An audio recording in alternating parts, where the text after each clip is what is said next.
Hola, ¿cómo están? Bienvenidas y bienvenidos a un nuevo capítulo de Influyentes acá en CNN Chile. Nuestro primer invitado de hoy es Sebastián Llans. Él es gran maestro de la masonería en Chile. Y con él vamos a hablar del clima político, de cómo mejorarlo, del llamado a la unidad que hizo Monseñor Chumalí y de los casos de corrupción en el Poder Judicial. Partimos con Influyentes.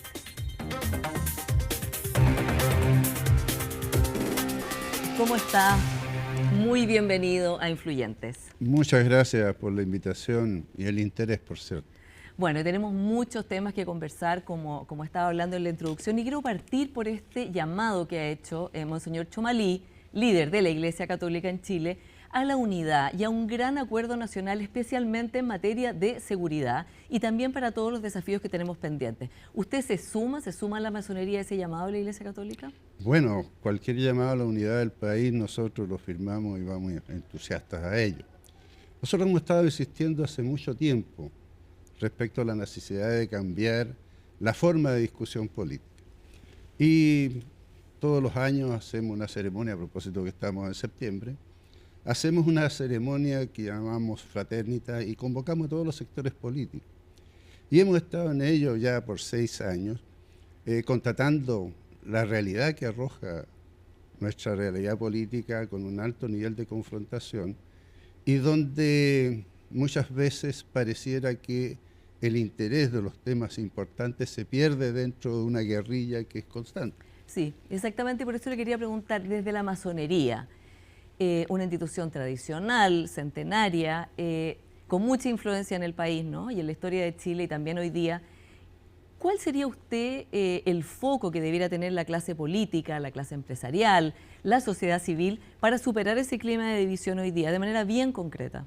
De manera concreta yo creo que hay que deponer la pasión. La pasión incentiva los odios y los odios uno los advierte en la cotidianidad. Yo creo que es muy importante que depongamos cierta mirada electoral frente a los temas del país, que depongamos la argumentación basada en descalificaciones, porque si no va a ser imposible que pongamos realmente acento en los problemas que tiene nuestro país. Tenemos un problema de seguridad pública, hay temas legislativos que pasan a segundo plano dentro de una guerrilla política que el país no entiende. Sí. Entonces nosotros hemos hecho llamados, hemos conversado con dirigentes políticos, le hemos dado a conocer nuestra opinión, pero es muy importante cambiar el tono. Y, por cierto, poner el interés de nuestro país por delante. Sí, vamos a los temas concretos, porque Monseñor Chumalí hablaba, y usted también ha hablado del tema de seguridad, por supuesto, la principal preocupación ciudadana hoy día. Y usted dijo en una entrevista que en realidad había que acelerar ciertos proyectos legislativos, las leyes en torno a este tema. Pero ¿no cree usted, Sebastián, que no bastan solo leyes? Porque este gobierno, de hecho, ha pasado un récord de leyes en materia de seguridad, eso es cierto. Sin embargo, pareciera ser que no es solo el camino legislativo el que es necesario. ¿Qué otros caminos visualiza usted? Yo creo que es muy importante establecer un acuerdo a nivel regional en América Latina. Es muy importante establecer un acuerdo y trabajar en torno a un acuerdo porque objetivamente los problemas que están presentando nuestros países son similares. Y el problema, digamos, de la internacionalización de las bandas es un tema tremendamente grave que solamente puede llegarse a un resultado en la medida que haya acuerdos, que se controlen la frontera y que haya colaboración entre los gobiernos. Entonces yo creo que debiera haber pronto, ojalá, ¿no es cierto?, y extremar a nuestro Ministerio de Relaciones Exteriores en conseguir acuerdos respecto a aquello, porque realmente el problema de un país pasa al otro y vuelve y sigue. Entonces estamos en un problema de violencia que deviene en gran medida de que las bandas han cruzado las fronteras y han impuesto una forma de delito. Por lo tanto, tenemos que trabajar en múltiples planos como países, digamos. Ahora, usted está planteando temas muy importantes, pero que ninguno es de hoy día para mañana, ¿no? Tanto las leyes que quedan pendientes, hay un fast track, van tomando su tiempo, justamente porque hay diferencias políticas que a veces no se logran resolver.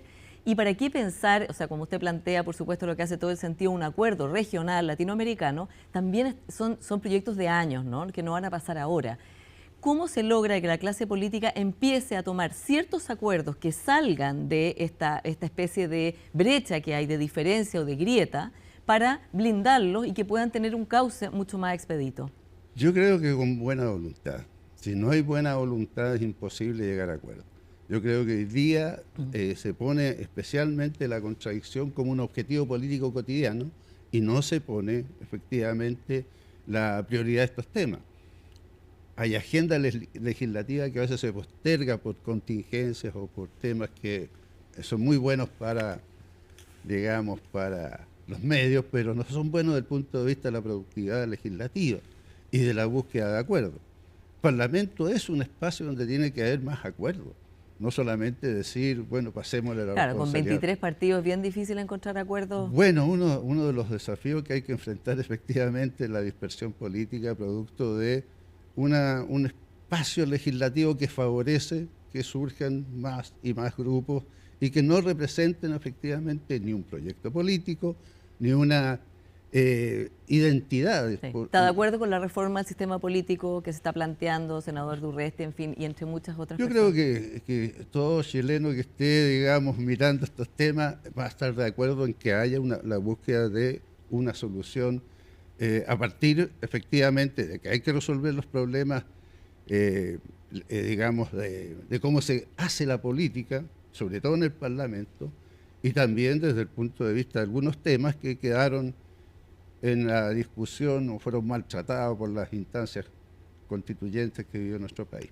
Ahora, hablemos, Sebastián, de la crisis de la credibilidad de las instituciones, porque todo esto que hay que lograr hacer es en un clima en el cual las instituciones, muchas de ellas están en el suelo, especialmente hoy día el Poder Judicial, ¿no? Lo cual es muy grave de cara a la ciudadanía de sentir que aquel órgano encargado de proveer justicia está viviendo esta crisis. Desde la masonería, que históricamente ha tenido un vínculo tan fuerte con el Poder Judicial y que lo tiene hasta el día de hoy, ¿cómo ve usted la gravedad de esto y cómo lo enfrenta? Digamos, ¿qué reacción tiene usted? A ver, partimos de supuesto sobre el vínculo, ¿no es cierto?, con el Poder Judicial que habitualmente se dice en la prensa. ¿No es así? No es así porque nuestra institución no tiene un propósito de influir o determinar el curso de las instituciones.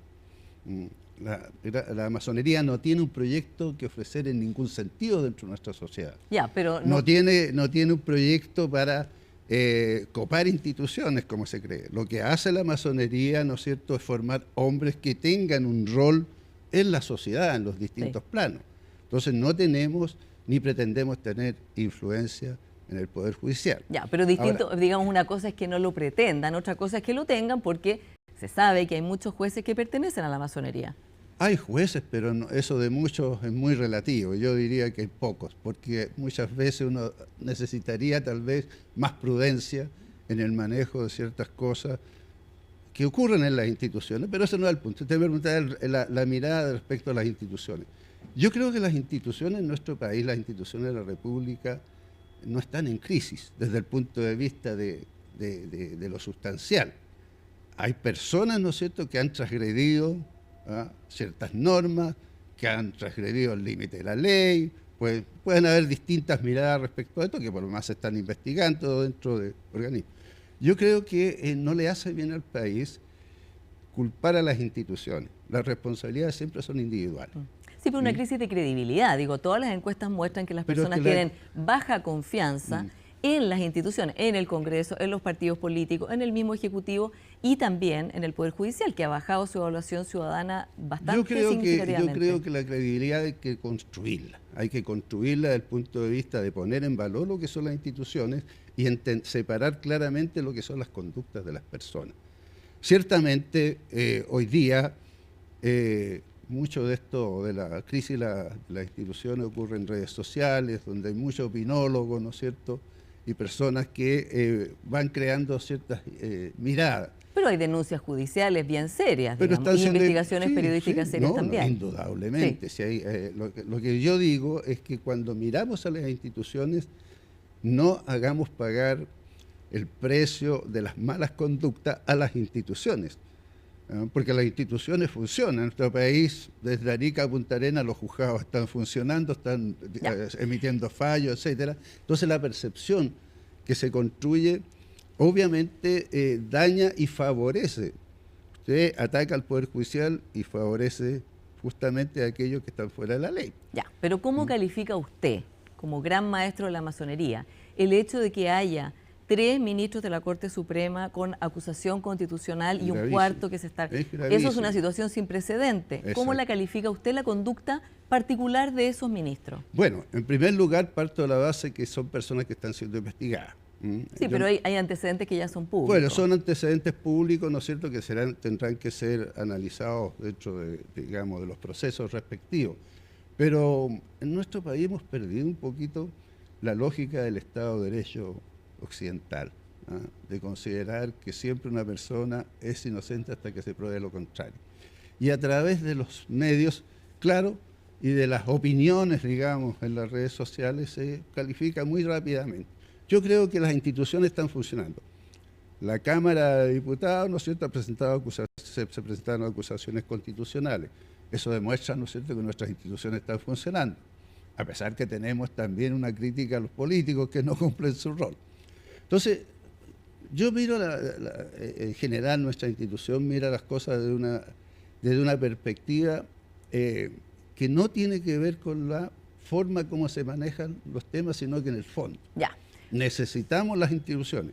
Si no tenemos instituciones, si no las validamos, vamos a tener un país en caos. Sí, completamente comprensible eso, pero no se puede soslayar los chats de la ministra Vivanco con el abogado Luis Hermosilla que no han sido desmentidos, Ciertamente. Eso, digo, usted como gran maestro no necesita esperar el resultado de la investigación judicial para tener una opinión respecto de lo que allí se ha expresado y que no ha sido desmentido. Sí, ¿Cómo califica usted eso? Sí, por lo menos yo tengo una objeción ética de fondo a las conductas que han sido señaladas por la prensa.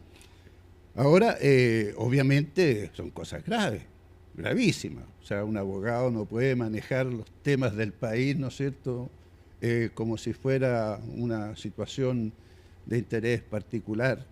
Y eso es gravísimo. Entonces, ¿y de respecto de la ministra Vivanco? Bueno, yo creo que hoy día hay una acusación constitucional precisamente por los textos que allí son reflejados, ¿no es cierto?, en este intercambio a través del chat. Ciertamente, sí, eso no le discuto. Lo que digo yo es cómo entendemos estos problemas, porque estos problemas son individuales. Son individuales. Es la ministra Vivanco, que tiene una acusación. Y el ministro Jean-Pierre Mato, que está con una acusación, y el Jean-Pierre ministro Mato, ¿no es cierto? Sergio Muñoz. Y también hay una imputación grave al ministro Sergio Muñoz. Exactamente, entonces ahí donde le digo, bueno, no es una cosa única, está pasando en este momento esto, y un conocimiento de cómo se llevaba la práctica judicial, de una manera en que evidentemente hay una transgresión al principio de igualdad ante la ley, ¿no? Por cierto. No, desde luego, parto plenamente. Nuestro último fraternidad pusimos preservar la democracia con integridad y tolerancia. O sea, la integridad es fundamental para tener una democracia sana. Sí. Ahora, usted decía, claro, hay que respetar el principio de presunción de inocencia, evidentemente, pero, por ejemplo, al alcalde Jadue lo suspendieron al ser formalizado. No ha terminado ese proceso. ¿Por qué en ese caso usted no esperó el final de ese proceso para suspender al alcalde Jadue? Porque percibí que el Consejo de la Gran Logia de Chile percibió que habían elementos de una imputación ética. Y en el caso de los ministros de la Corte Suprema, ¿no? Nuestros tribunales no juzgan delitos, y eso que se entienda. Nuestros tribunales lo que juzgan son conductas éticas. Y en la imputación aparecieron elementos de sobra potentes desde el punto de vista de lo que significa una apreciación de objeción ética. Y en ese contexto, pero yo no soy el que lo juzga. Hay un tribunal que lo juzga. Claro, bueno, pero la institución que usted representa, me refiero. Claro. Pero en el caso de los ministros de la Corte Suprema de los que estamos hablando, ¿no hay objeciones éticas evidentes también? Sí, claro. Y entiendo que el ministro Sergio Muñoz es masón, ¿no? No. ¿No? No sé, bueno. Eso. Es muy bueno un consejo a los periodistas. Sí. Siempre pregúntenle a las personas. Sí, por eso le pregunto. Claro.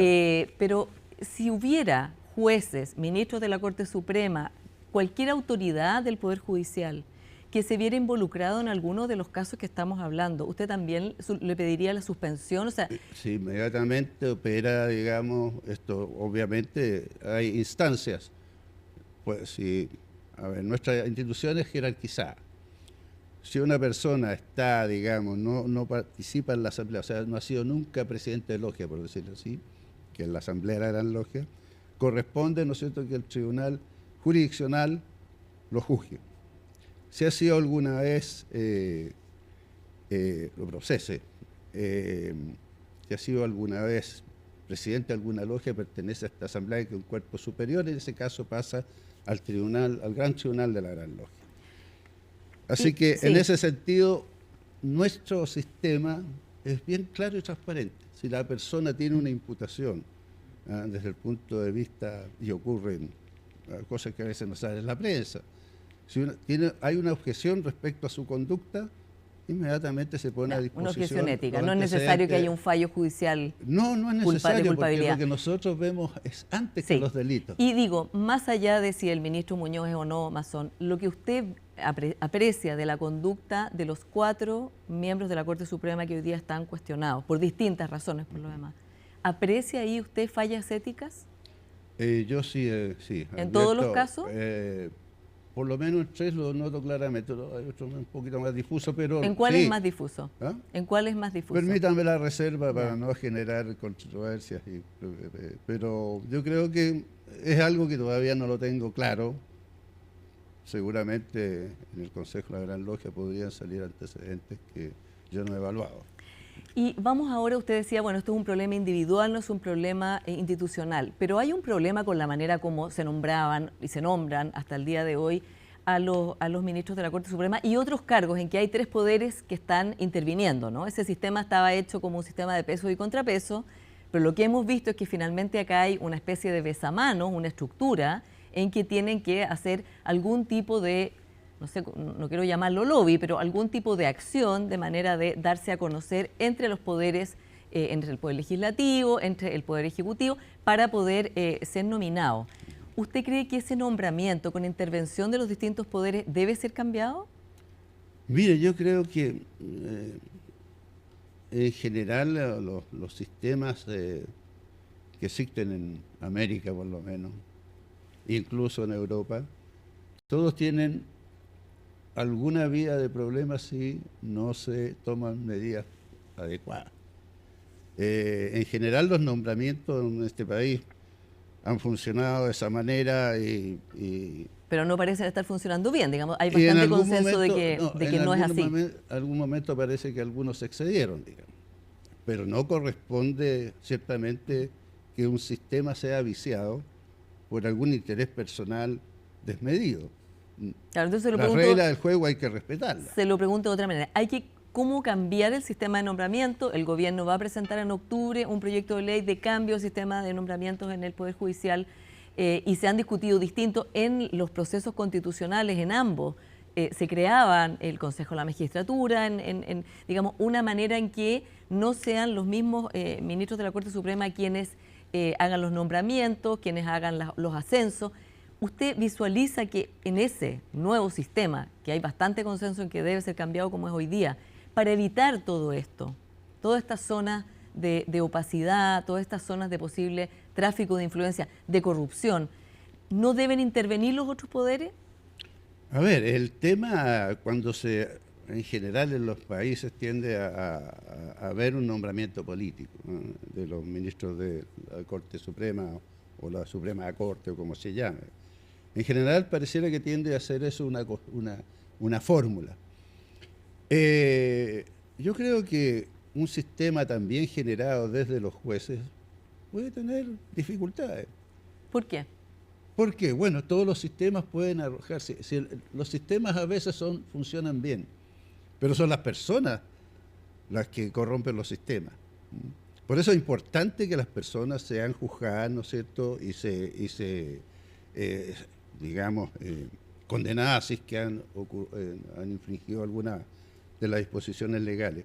Cualquier sistema es corruptible. En cualquier claro, ahora aquí hay una actividad. ministra de la Corte Suprema que dijo, nadie aquí llegó gracias al Espíritu Santo, diciendo como finalmente hay que cumplir ciertas socialización de la candidatura, por ponerlo de una manera eufemística, para lograr ser nombrado. Bueno, a ver, en todos los cargos públicos siempre hay algo de cabildeo, ¿no? El problema, vuelvo a decir, cuando esto se corrompe y las personas exceden los marcos por los cuales están fijadas las reglas, ¿no? Entonces podemos generar una gran propuesta alternativa, pero si las personas fallan, también vamos a tener problemas. Sí. Entonces lo que hay que subir son los estándares éticos, ¿no? Y sobre todo los procesos de formación, ¿no? Yo en ese sentido apelo a las escuelas de derecho, de que pongan acento muy potente en lo que significa la ética profesional. ¿Y colegiatura obligatoria, por ejemplo? Podría ser una buena solución. Ya. Quiero llevarlo, usted decía, hay muchos mitos con la masonería. Bueno, en realidad hay muchas cosas que tampoco se saben o no son públicas. No con eso estoy diciendo que hay algo que no sea correcto. Uno de los valores de la masonería es la fraternidad, ¿no? Muy importante, usted lo recalca siempre también en sus discursos. ¿Hasta qué punto la fraternidad se puede confundir con amiguismo? Porque está la idea, por ejemplo, cuando hablábamos del Poder Judicial, de que hay miembros de la masonería, de que es un espacio donde, por los mismos círculos de conocimiento, van integrándose por personas que pertenecen a ese círculo. A ver, ¿Cómo hace usted la distinción? Amiguismo es corrupción, pongámoslo claramente, ¿ah? Y cualquier forma de amiguismo dentro de la masonería sería una manifestación de corrupción. La relación que nos une es fraternal, pero no fraternal desde el punto de vista de construir intereses comunes en ciertos objetivos que puedan estarse dando en la sociedad civil o política. La fraternidad es para vivirla en la logia, en los procesos de aprendizaje. No para darse trabajo unos a otros. ¿Ah? No para darse trabajos unos a otros. No para darse trabajo unos a otros. Mire, se especula mucho y vuelvo, usted me menciona nuevamente que hay... En la Corte Suprema hay gente de distintas filiaciones. Pero usted lo ha escuchado eso también, ¿Ah? me imagino, ¿no? De que hay presencia importante de masonería en el Poder Judicial. He escuchado la fábula, ¿ah? Pero es una mentira, cuando no una ignorancia. Ya. Pero usted, por ejemplo, ¿sabe cuántos jueces son masones? O sea, digo, hay 13.000 masones hoy día en Chile, ¿sí? Sí, activos, sí. ¿Saben cuántos de ellos son miembros del Poder Judicial? ¿Cuántos son miembros? Digo, porque también quizás sería bueno transparentar y decir, bueno, esta es la realidad de lo que es y en realidad es un mito, no hay acá una presencia masiva. Entiéndame, en la logia a nadie le importa que sea juez, o sea, un hombre de mucho éxito económico, o sea, una persona, digamos, de tales o cuales características. Ahí vamos a procesos, ¿no es cierto?, de formación, de expansión de conciencia, de mejoramiento virtuoso, ¿no es cierto?, de sus basamentos éticos. Entonces, a nadie le importa en lo sustancial. ¿Ah? Le importa si a veces, mire, yo le puedo dar anécdotas increíbles, pero usted me diría, pero ¿cómo? Si usted es el gran maestro, sí. Pero para mí, cuando voy a una logia, yo veo hermanos. Yo no veo jueces, no veo parlamentarios. Y solo para entender, tampoco saben cuántos jueces hay. No, masones. Porque no es algo de interés nuestro. Ya, pero sí sería importante, ya que hay una crisis ética, y como dice usted, el foco acá está en la ética y subir el estándar, saber si hay algunos de sus miembros involucrados. ¿Han iniciado algún tipo de investigación para saber si hay alguno de sus miembros que están en el Poder Judicial en alguno de estos casos que hoy día? Por cierto, sí, obviamente. ¿Y hasta ahora no se arroja nada? Habría una filtración, ya habría salido alguna filtración al respecto de alguna suspensión, pero no hay. Y de cara al futuro de la masonería en Chile, ¿no? De estos 13.000, me imagino que estarán también tratando de que haya más mujeres de partida, más jóvenes. ¿No cree que de cara hacia el futuro, una masonería que está en el siglo XXI también podría ser más transparente con la sociedad de cuáles son sus ideas, de cuáles son sus miembros, de quiénes son, de dónde están, de manera de, como dice usted, evitar mitos que pueden ser desconocimiento, pero también son, digamos, espacios que no son de acceso para cualquier persona? Voy a hacer un reproche al periodismo, no lo tome usted en la personal. No, puede reprochar. Nosotros tenemos página web, tenemos una información permanente en redes sociales. En la página web salen los propósitos, la misión, etcétera, todo lo que pretendemos, todo lo que hacemos. No hay déficit de transparencia. La transparencia es absoluta. La gente sabe en regiones donde están las casas masónicas, ¿no? La gente sabe, ¿no es cierto?, los colegios que son levantados por las logias. Aquí vemos una mirada conspirativa que a veces raya, ¿no es cierto?, en una obsesión conspiranoica contra la masonería. La masonería está formada por gente honesta, por gente decente, profesionales, ¿no es cierto?, académicos, gente que está todos los días haciendo un esfuerzo en nuestras logias, a través de nuestras logias, ¿no es cierto?, por mejorar como personas. Entonces se habla de la masonería, se dice los masones son así. ¿Ah? Lo he escuchado en medios de comunicación. No se lo he dicho yo. No, yo no, pero estoy diciendo. Sí. ¿Ah? Tratamiento despectivo a los masones. Y eso es una ofensa a personas dignas. La masonería es una institución honorable, una institución que permanentemente está haciendo cosas de bien. Sin embargo, se crea esta mirada cuando la información está disponible en todas partes. Sí.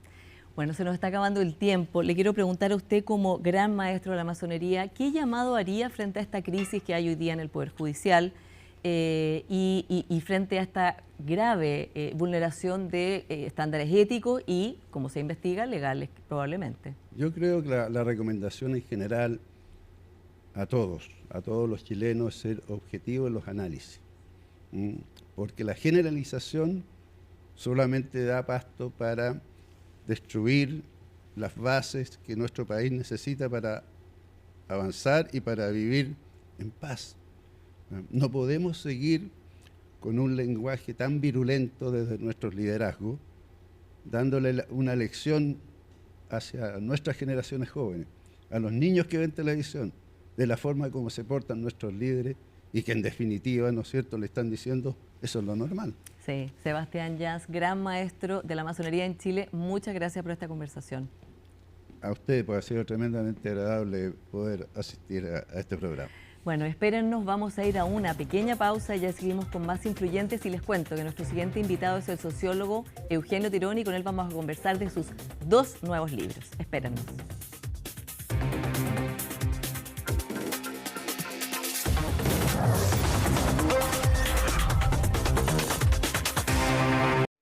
El botón de emergencia móvil de 911.cl le permite pedir ayuda ante un intento de robo, portonazo, caída o cualquier emergencia médica o policial que usted pudiese tener dentro o fuera de su hogar. Con audio bidireccional, usted podrá comunicarse inmediatamente con personal de la Central Tepillé ante emergencias de seguridad y ante emergencias médicas podrá ser asistido por unidad coronaria móvil.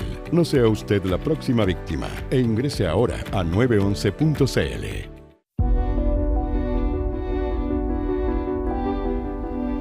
Las mentes que están transformando el mundo conectan sus ideas con los desafíos del presente. The master of this technique is Apple. I will argue that Apple's real innovation is actually organizational. Las herramientas para enfrentar los desafíos del management del futuro. I've been in the boardroom of probably 150 of the Fortune 500. And I've never seen any other mechanism work except for this. En Transformación Executive, un programa de formación de BOMA y la Facultad de Economía y Negocios de la Universidad del Desarrollo. Más información en boma.cl. TEC presenta Primero lo Primero.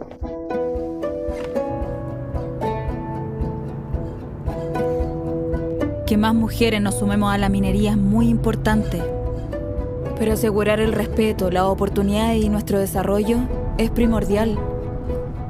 TEC, en el mundo de la minería, el mundo debe estar primero. Para crecer hay que opinar. Para opinar hay que estar informados. Y si estamos informados, podemos debatir todos los acontecimientos y visiones que marcan nuestra actualidad.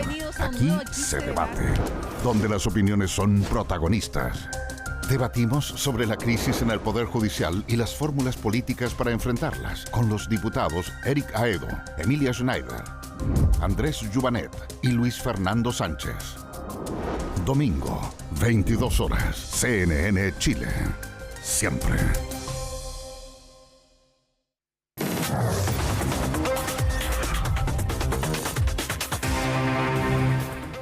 Ya estamos de vuelta acá en Influyentes y ya está con nosotros el sociólogo Eugenio Tironi, que ha escrito no solo un libro nuevo, sino que dos. Bienvenido, Eugenio. Muchas gracias, Juana, muchas gracias. Bueno, y vamos a hablar de los dos libros. El primero es Ajustes de Cuentas, sobre Salvador Allende y la renovación de las izquierdas, y el otro es sobre el capitalismo. Pero vamos a partir primero por este libro de Allende, en que tú reflexionas respecto de la renovación de las izquierdas, de la relación con la figura de Salvador Allende. Y este libro cae en un momento en que además se está levantando esta idea de la necesidad de una segunda renovación socialista, similar a la que ya vivió tu generación, la primera renovación socialista. ¿Qué crees tú que es esencial hoy, sobre todo después de haber hecho esta reflexión, Eugenio, para el progresismo o el socialismo de aquí en adelante? Bueno, yo creo que es esencial adoptar en serio una lógica reformista, o sea, una lógica que acepta que no existe un destino predefinido al cual llegar y el cual es conocido de antemano por una ciencia o por un grupo de economistas o por una vanguardia política, y que por lo tanto hay un camino que hay que seguir, no importa las tempestades, no importa las marejadas, y el que no lo sigue y el que no obedece es porque está obnubilado o está enajenado. Yo creo que una mirada más provisional, más tentativa, más cargada de incertidumbre, más abocada al ensayo y error, yo creo que es fundamental de adoptar. Yo creo que eso falló en el caso Allende. Bueno, él vivió una época que era particularmente dada a esta visión, digamos, un poco utopista, digamos, de la política. Y yo creo que lo ha adoptado Boric. Ya, o sea, lo ves a él en el fondo liderando esta renovación socialista, aun cuando él no es socialista. O sea, absolutamente sí. O sea, yo que, digamos, en principio Boric está destinado a tener sobre la izquierda la influencia que tuvo Allende. Allende forjó la unidad popular durante 40 años y la forjó desde el Parlamento, pero sobre todo desde su condición de candidato, que lo hizo recorrer todo Chile una y cientos de veces capturando votos, seduciendo, digamos. Y lo hizo también como luchador social, como dirigente social de los médicos, entre otros. A él le tomó, como dije, 30, 40 años forjar esta izquierda que contra toda la izquierda latinoamericana no se embarcó en la vía cubana, en la vía armada, e insistió en la vía política. Yo creo que Boric está destinado, digamos, si el destino no dice otra cosa, a un rol parecido, ser el forjador de una nueva izquierda. Ahora, ¿una nueva izquierda que incluya al socialismo democrático, al Frente Amplio, al Partido Comunista, o es una izquierda que va a ir dejando algunos grupos fuera? Yo creo que los constructores de coaliciones saben que tienen que sumar, no restar. Y una coalición es mejor cuanto más amplia, cuanta más mayoría social, y más mayoría cultural, y más mayoría política poseen. En ese sentido uno ve a un Boric que esto lo sabe bien, lo sabe casi desde niño, desde joven, digamos. Las coaliciones puras no son coaliciones, son vanguardias. Las coaliciones son camellos, es una mezcla entre elefante y caballo. Son ambiguas, hay mucha cocina, hay mucho arreglo, hay mucho comercio, hay mucho entendimiento, a veces no demasiado presentable. La cuestión está en que esas coaliciones no intervengan y le resten poder a su líder, en el caso chileno, al presidente de la República. Sí. Ese fue un problema que tuvo Allende, que tuvo una coalición muy heterogénea, con dos polos, en el fondo, que enfrentaban entre sí, y que fueron un corsé, una camisa de fuerza que le impidieron a Allende actuar con libertad. Y esa ausencia de libertad de Allende fue muy importante en el colapso de la democracia. Boric, en cambio, no ha tenido ese problema. Sí, aun cuando hay diferencias, ¿no?, y desacoples, pero ha tenido una coalición unida. Eugenio, estas dos coaliciones, digamos, se han hecho sobre la marcha orgánicamente. La verdad es que la teoría original de los anillos, ¿no?, de que finalmente era el Partido Socialista, no el PPD, que quedaba en un anillo más afuera, y el anillo fundamental era la prueba de dignidad, cambió evidentemente después del plebiscito, pero es algo que tú crees que llegó para quedarse esta unión entre el socialismo democrático, herederos de la Concertación, con el Frente Amplio y con el Partido Comunista, que a todo esto ya prueba de dignidad ya no existe como nombre, no, es una coalición que como nombre, digamos, de coalición dejó de estar vigente, pero el socialismo democrático en cambio sí está vigente, ¿no? Claro, pero el socialismo democrático tampoco tiene una fuerza orgánica propia, porque no se ha producido esto que todo el mundo viene esperando hace como 25 años, que es el matrimonio Partido Socialista-PPD.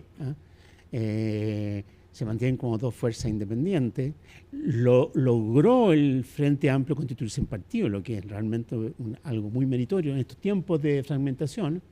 El Partido Comunista está viviendo tiempos nuevos, tiempos difíciles, porque es evidente de que hay posiciones distintas. Su presencia en el gobierno ha sido y es importante, lo mismo que en el Parlamento, pero se observan posturas discrepantes, que vamos a ver cómo se resuelven en el próximo Congreso que tiene a fin de año.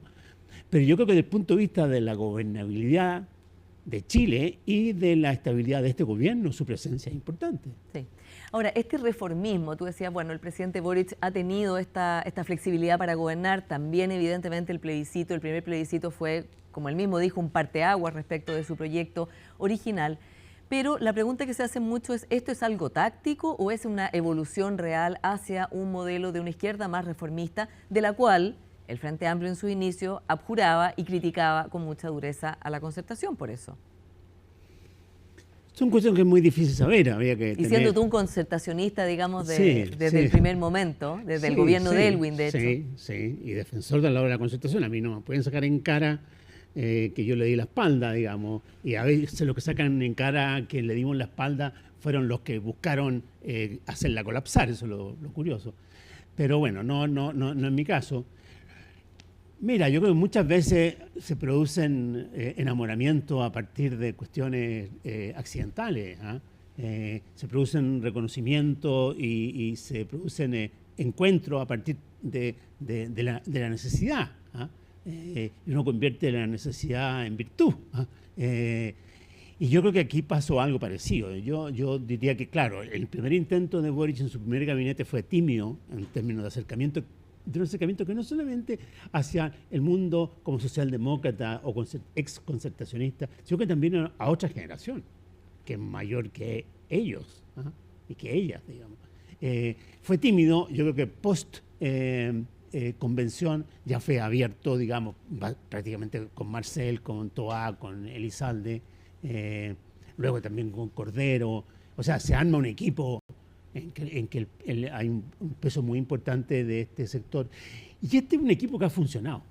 Me ha tocado conversar un poco yo conozco un poco lo que fue la experiencia de los gobiernos Bachelet, Lago, Frei Ruiz Tagle, me refiero. Había más fricciones, hubo más fricciones allí dentro del gabinete, además normalmente con ministros que eran bastante cercanos a sus propios partidos, que los que hay hoy día. Más de lo que se recuerda hoy, dices tú. Claro, mucho más. El caso de Elwin fue muy homogéneo, pero igual tuvo una crisis como fue lo de Honecker, digamos, que estuvo a punto de que se quebrara el gabinete y la Concertación. Boric no tenía eso. Boric ha mostrado mucho talento en gestionar su coalición. Sí. Además, como que se siente en su salsa. Me da la impresión que esto es algo que prácticamente le gusta moverse. Sí. Es un parrillero, digámoslo así. No, a diferencia de un Lagos que era, o de una Bachelet o un Frei que no se metía mucho en la cocina. Tú, se te atribuye a ti la teoría de la normalización del país como uno de los legados de este gobierno. Has sido bien criticado tú y también los ministros del gobierno que la han levantado esta tesis de que el país se ha normalizado. siendo que hay crisis de seguridad muy alta, que la economía no termina de despegar, que hay problemas de empleo, en fin, todos los problemas que estamos viendo hoy día que hacen parecer pretencioso decir que Chile se ha normalizado. ¿Tú sostienes tu teoría de que ese será uno de sus legados? Absolutamente sí, o sea, digamos, yo creo que Boric tendría derecho a decir que aquí fue sometido a una estafa. O sea, le entregaron la piocha de O'Higgins y la banda tricolor por parte del presidente Piñera, y lo que le entregó fue una carcasa vacía. O sea, un Estado que no tenía policía, un Estado sobreendeudado, con una crisis económica a puertas, digamos, producto de su exceso de gasto, con un orden público desbordado, sin frontera, y un Estado sin frontera no es un Estado. Con las calles, digamos, descontroladas, con un riesgo a que volviera un estallido o algo por el estilo.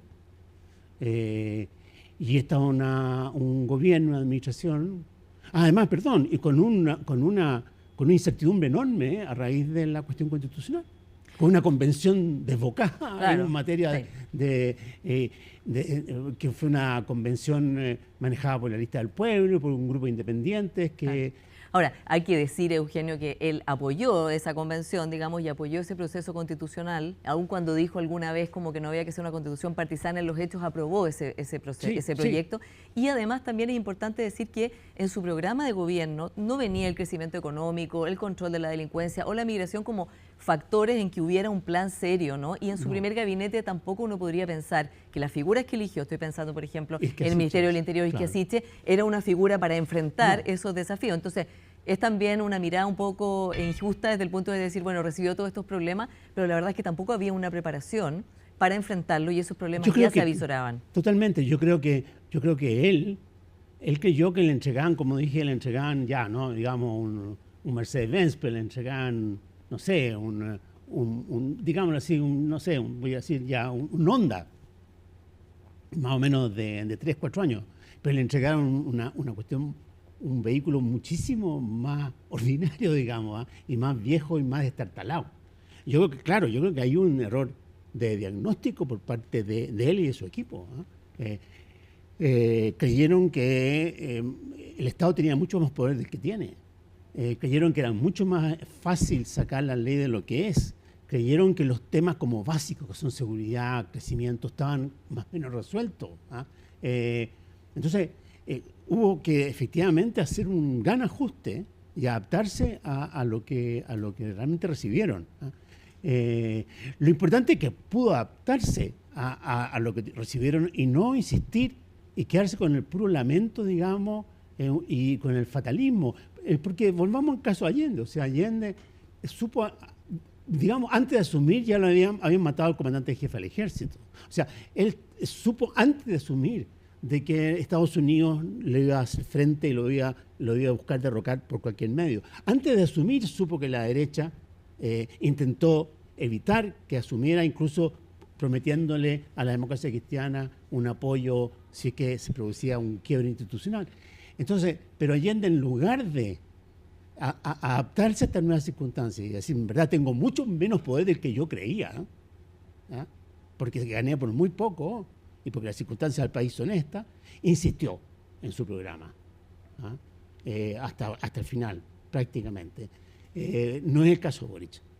Y yo creo que este aprendizaje de Boric es un aprendizaje que la izquierda tiene que hacer suyo, digamos, muy cabalmente. Ahora, ¿lo sigue a él su sector, el Frente Amplio, en esto, ¿no? ¿Es un liderazgo que está marcando también a toda esa generación?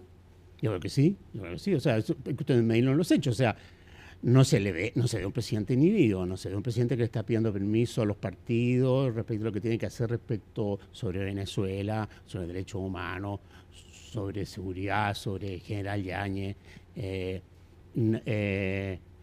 No se lo ve, y al final los partidos pueden rezongar, patalear, sentir que esto no es lo que soñaban, pero al final lo respaldan y cuenta con un apoyo bastante envidiable en materia de opinión pública y bastante sólido en materia de opinión pública. No, 35, 36%. No, es algo que hace al país gobernable, que le permite llegar a acuerdos como el que se llegó ayer o antes de ayer, o días atrás, digamos, sobre el tema tributario. Hay una cierta perspectiva de un potencial acuerdo post-elecciones sobre pensiones. Y para llegar a esos acuerdos ha habido que hacer concesiones gigantescas, claro, particularmente desde el punto de vista del gobierno. Entonces, sí, yo creo que él está, digamos, marcando un rumbo hacia adelante. Ahora, a pesar de lo que describe, que quien lidera las encuestas como si las elecciones presidenciales fueran hoy día, es Evelyn Matei, la alcaldesa Evelyn Matei de la oposición, no está liderando una candidatura del oficialismo. ¿Cómo ves tú a la derecha hoy día, a las derechas en realidad, especialmente a la alcaldesa Matei, que el Economist ha hecho un artículo muy alabancioso de ella como la mujer que va a no sé, hacer que Chile crezca y lograr todos los objetivos pendientes en esa materia al menos? No, yo creo que ella está muy, muy bien colocada. Yo creo que a pesar de la derecha, digamos, ¿No la apoyan? Es que yo creo que la derecha es un salvavidas de plomo, digamos, hoy día. Yo creo que se ha visto, particularmente la UDI y republicanos, yo creo que Renovación Nacional en ese sentido se ha diferenciado, pero muy obstruccionista, muy negativa, presentando a un país en crisis, y eso termina por agotar. Nosotros necesitamos líderes que nos den un poco de esperanza. No podemos seguir soportando siempre un liderazgo que nos hunde. Ya es suficientemente difícil la vida para además estar escuchando letanía de ese carácter. Entonces, yo creo que y además si vemos todos los demás escándalos en los cuales ha estado zambullida la derecha y sus líderes. Sí, eso te voy a preguntar, ¿cuánto le afectará, en tu opinión, el caso Hermosilla? Bueno, y ahora esta semana el tema del sueldo de la candidata a alcaldesa de Las Condes, Marcela Cubillo, que se ha tomado el debate, ¿no? Sí, que es una universidad privada, gana ese salario, pero ha desatado evidentemente una polémica y se está investigando. No, yo creo que mucho. Yo creo que así como en un momento este famoso caso de un empresario que expulsa o intenta expulsar a una familia de una playa y argumentando que era propia y que se fueran a su población.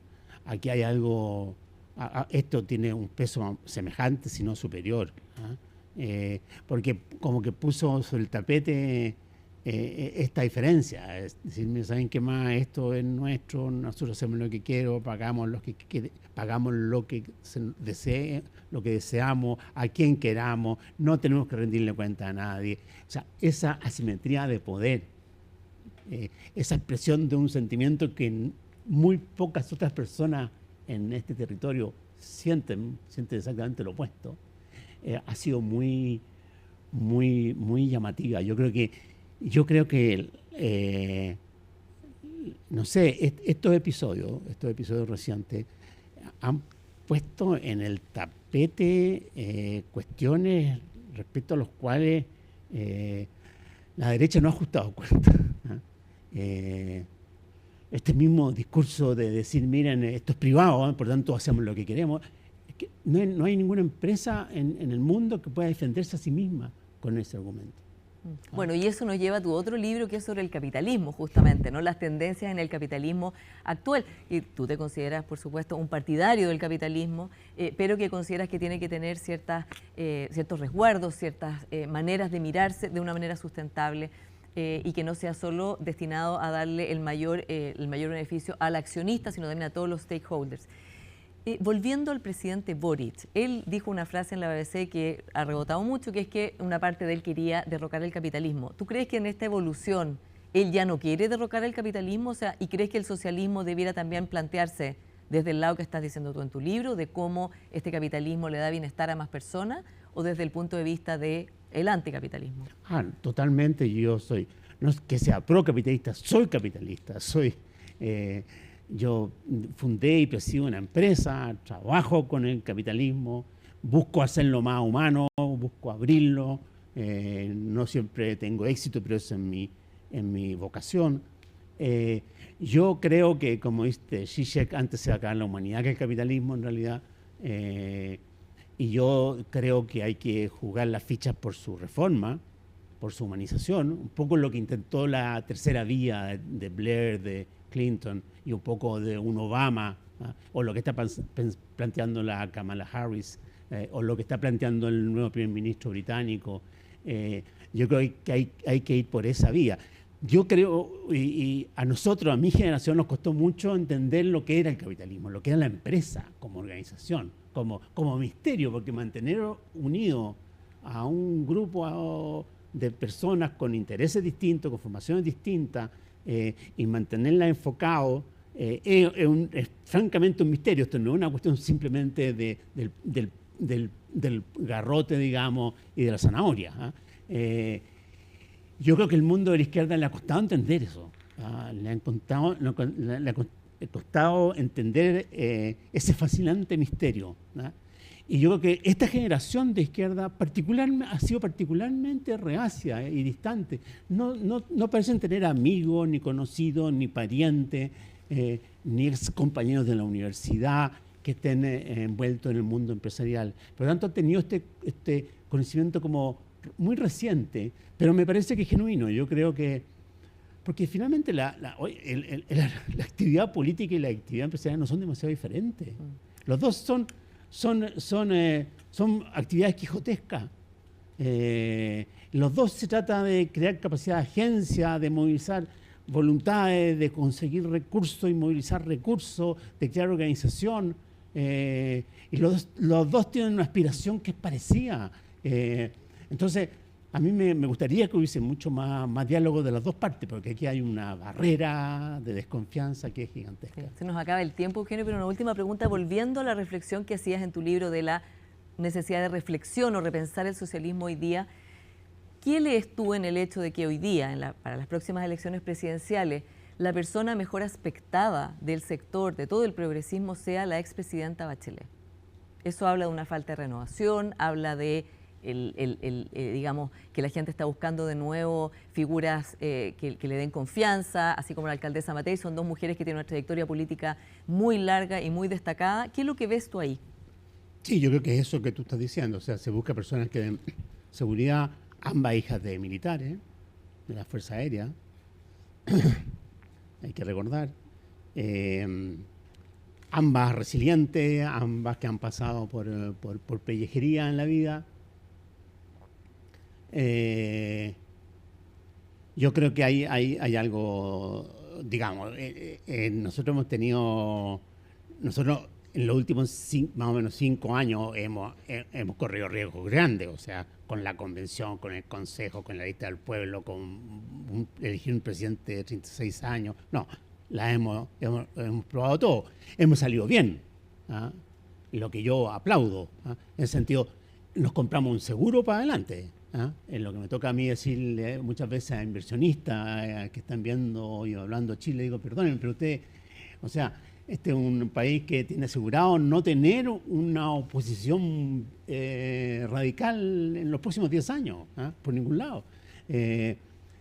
Entonces hoy día andamos buscando como cierta seguridad. Y entonces estamos, como fue en un momento Biden con Trump, pero bueno, de pronto Biden se fue y emergió Kamala Harris aquí. ¿Puede pasar ahora? Puede pasar ahora, sí, puede pasar ahora. Puede pasar ahora perfectamente. Porque además hemos visto con el caso de Biden-Kamala, cómo esto se resuelve en cosas de hora, de minutos. Esto es un gesto, esto es un guiño, es una palabra, es un nuevo teléfono, lo que va cambiando las cosas. Y yo creo que sí, perfectamente esto puede modificarse. Eugenio Tironi, muchas gracias por esta conversación. No, muchas gracias a ti, Paula. Y a ustedes, como siempre, muchas gracias por su sintonía y nos encontramos la próxima semana.